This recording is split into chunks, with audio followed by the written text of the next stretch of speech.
नमस्कार, मेरा नाम है चंद्रमणि शुक्ला और आप देख रहे हैं हमारा खास कार्यक्रम बातें सड़क छाप, जिनके मायने गंभीर।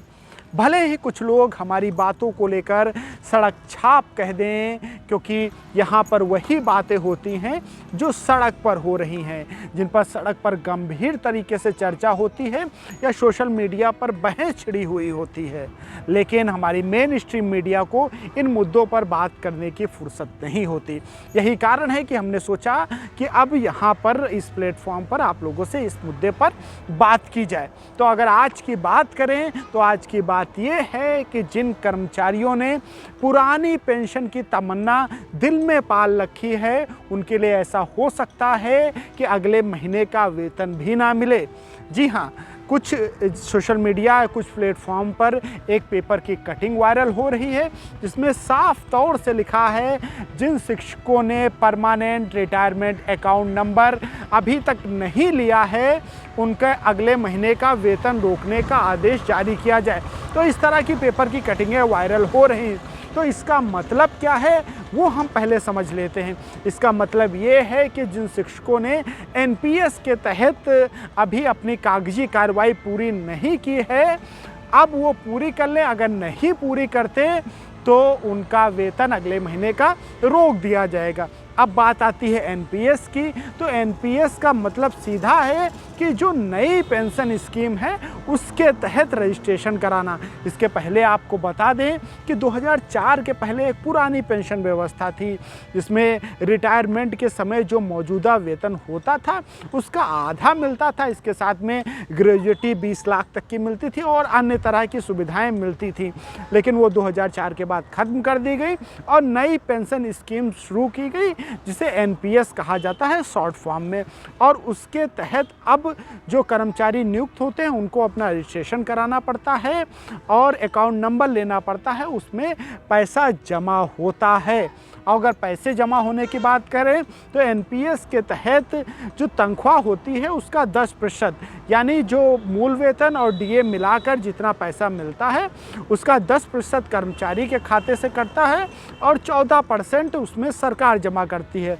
अगर मोटे तौर से समझा जाए तो अगर किसी कर्मचारी की 50,000 तनख्वाह है या वेतन पाता है तो उसका 5,000 रुपये कट जाएगा, यानी उसे 45,000 मिलेगा और 7,000 उसके अकाउंट में सरकार जमा करेगी। इस तरह से मिला जुला कर जो राशि रिटायरमेंट के समय तैयार होगी उस पर शेयर मार्केट के अधीन जो भी ब्याज होगा या जो भी प्रक्रिया होगी उसके तहत उसका भुगतान उसे किया जाएगा और उसी से उसे पेंशन मिलेगी।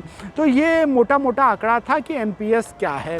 तो अब जो एनपीएस के तहत कुछ कर्मचारी चाहते हैं कि उनका एनपीएस के तहत पैसा ना कटे और उन्हें पूरा वेतन मिलेगा, क्योंकि कुछ की उम्मीद ऐसी भी है कि भविष्य में हो सकता है कि पुरानी पेंशन व्यवस्था बहाल कर दी जाए। क्योंकि बीते कुछ सालों में ऐसा देखा गया है कि जो गैर भाजपा शासित राज्य हैं वहाँ पर पेंशन बहाली की गई है, यानी पुरानी पेंशन व्यवस्था की बहाली की गई है। अब राजस्थान और छत्तीसगढ़ से जैसे राज्यों में पुरानी पेंशन व्यवस्था तो बहाल कर दी गई, लेकिन जो एनपीएस के तहत पैसा जमा किया गया है उसका क्या होगा इसका निर्धारण नहीं हो पा रहा, क्योंकि एनपीएस के तहत जो पैसा जमा होता है वो केंद्र सरकार के अधीन जमा होता है, यानी वो पीएफआरडीए में जमा होता है जो कि केंद्र सरकार के अधीन है। और अगर राज्य सरकार फिर से पुरानी पेंशन स्कीम लागू भी कर देती है तो उसे केंद्र सरकार की मंजूरी लेनी पड़ेगी। और ऐसा बहुत ही कम बार ऐसा संभव होता है कि राज्य और केंद्र में एक ही सरकार हो। अब जैसे उत्तर प्रदेश की बात कर लें, जैसे वर्तमान समय में तो ऐसा संभव है कि राज्य और केंद्र में एक ही सरकार है, पर भविष्य में क्या ऐसा रहेगा ये भी एक महत्वपूर्ण बात है। और जब राज्य और केंद्र सरकार अलग अलग होती है तो भले ही यहाँ पर बड़ी बड़ी बातें की जाती हों, लेकिन ये साफ तौर से देखने को मिलता है कि मतभेद होता है और सहमति इतनी जल्दी बनती नहीं है। यही छत्तीसगढ़ और राजस्थान जैसे राज्यों में देखने को मिल रहा है। तो अब जो कर्मचारी हैं वो ऐसी उम्मीद करते हैं कि कभी ना कभी पुरानी पेंशन व्यवस्था आएगी तो अब एनपीएस के तहत पैसा जमा करने से क्या फ़ायदा है। तो इसी आस में लोग एनपीएस के तहत पैसा नहीं जमा कर रहे हैं और उन्होंने अभी कोई कागजी प्रक्रिया नहीं की है। हालांकि ये एनपीएस जो है वो स्वैच्छिक भी बताई जाती है, लेकिन अब ऐसा सुनने में आ रहा है कि जिन्होंने नहीं इसके तहत अपना अकाउंट नंबर दर्ज कराया है या कागजी प्रक्रिया नहीं की है, अब उनका वेतन नहीं दिया जाएगा। तो इससे कहीं ना कहीं आक्रोश जरूर है। अब ये देखना होगा कि कर्मचारी यूनियन किस तरह से इसको लेकर स्टैंड लेते हैं और क्या सरकार और कर्मचारी यूनियनों के बीच में समझौता बनता है।